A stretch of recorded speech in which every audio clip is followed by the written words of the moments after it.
महाराष्ट्रातील सर्व जिल्ह्यातील ताज्या बातम्या आणि घडामोडींसाठी सबस्क्राईब करा आपल्या हक्काचे निर्भीड शोध लाईव्ह चॅनल आणि दाबा बेल आयकॉन.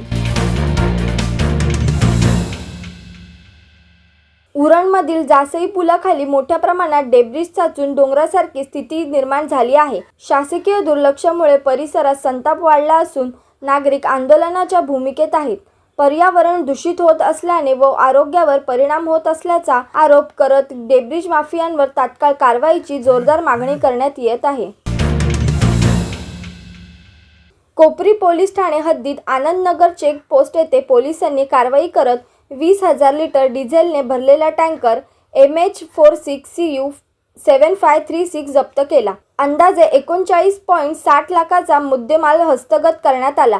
डिझेल वाहतुकीसाठी आवश्यक कागदपत्रे नसल्याने चालकासह 5 जणांविरुद्ध गुन्हा दाखल करण्यात आला आहे.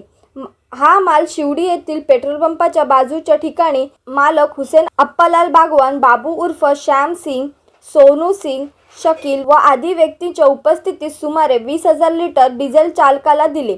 हा माल इगतपुरी येथे गेल्यावर पुढचा लोकेशन मिळणार होता. त्याआधी ठाणे चेकपोस्टवर माल पकडण्यात आला. या कारवाईमुळे डिझेल तस्कर सक्रिय असल्याचे समोर आले असून यावर सखोल कारवाई करण्याची मागणी होत आहे. उरण खोपटा मार्गावर अपघातांची मालिका सुरूच असून 24 एप्रिल 2025 रोजी खोपटा पुलावर मालवाहू कंटेनर पलटी झाला. या घटनेत मोटरसायकल स्वार थोडक्यात बचावले. मोठी जीवितहानी टळली असली तरी काही काळ वाहतूक विस्कळीत झाली. उरणमध्ये DRIने मोठी कारवाई करत सुमारे 131 कोटीचा कृषी माल जप्त केला. तूरडाळ या नावाखाली टरबूज बिया आयात करून फसवणूक केल्याचा प्रकार उघड झाला. नियम टाळून कमी शुल्कात आयात करण्याचा प्रयत्न होता. उरणमध्ये सिडकोच्या ग्रीन झोन तसेच वर्फ बोर्डाच्या जागेवर अतिक्रमण झाल्याचा प्रकार समोर आला आहे. माहिती असूनही नागरिकांनी जमीन खरेदी करून मोठी घरे व वसाहती उभारल्या. यावर वर्फ बोर्डाची करडी नजर असून लवकरच कारवाईचे संकेत दिले आहेत. उरणमध्ये नगराध्यक्षा भावनाताई यांनी स्वतः JCB चालवत खेळाच्या मैदानाची स्वच्छता मोहीम राबवली. त्यांच्या या पुढाकाराचे सर्वत्र कौतुक होत आहे. उरणमधील शकुंतला गॅस एजन्सी बंद करण्यात आली आहे. त्या एजन्सीचे ग्राहक पनवेल येथील सुविधा गॅस एजन्सीकडे वर्ग करण्यात आले आहेत. ग्राहकांनी कन्झ्युमर नंबर वापरून नवीन गॅस बुकिंग करावे. गॅस सिलेंडरचा पुरवठा नेहमीप्रमाणे सुरू राहील.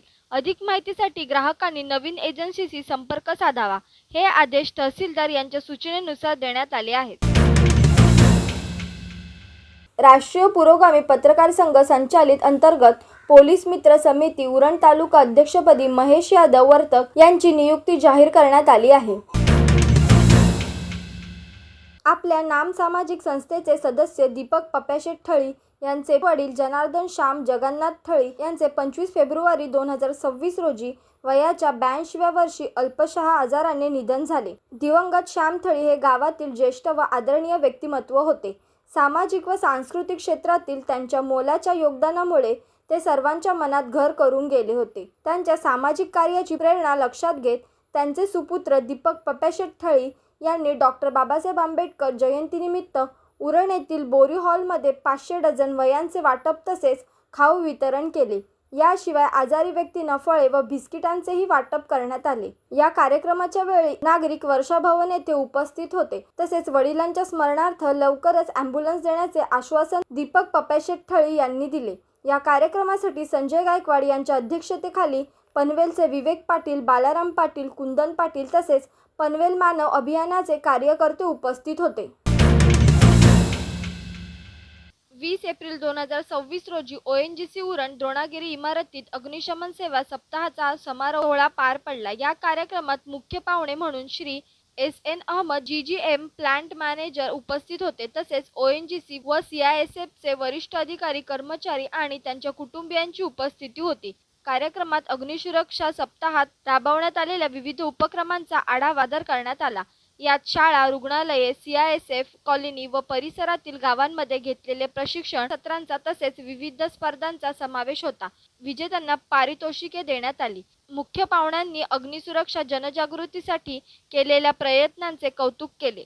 कार्यक्रमाचा समारोप श्रीमती श्वेता RG वरिष्ठ अग्निशमन अधिकारी यांच्या आभार प्रदर्शनाने झाला. महाराष्ट्रातील सर्व जिल्ह्यातील ताज्या बातम्या आणि घडामोडींसाठी सबस्क्राईब करा आपल्या हक्काचे निर्भीड शोध लाईव्ह चॅनल आणि दाबा बेल ऐकन.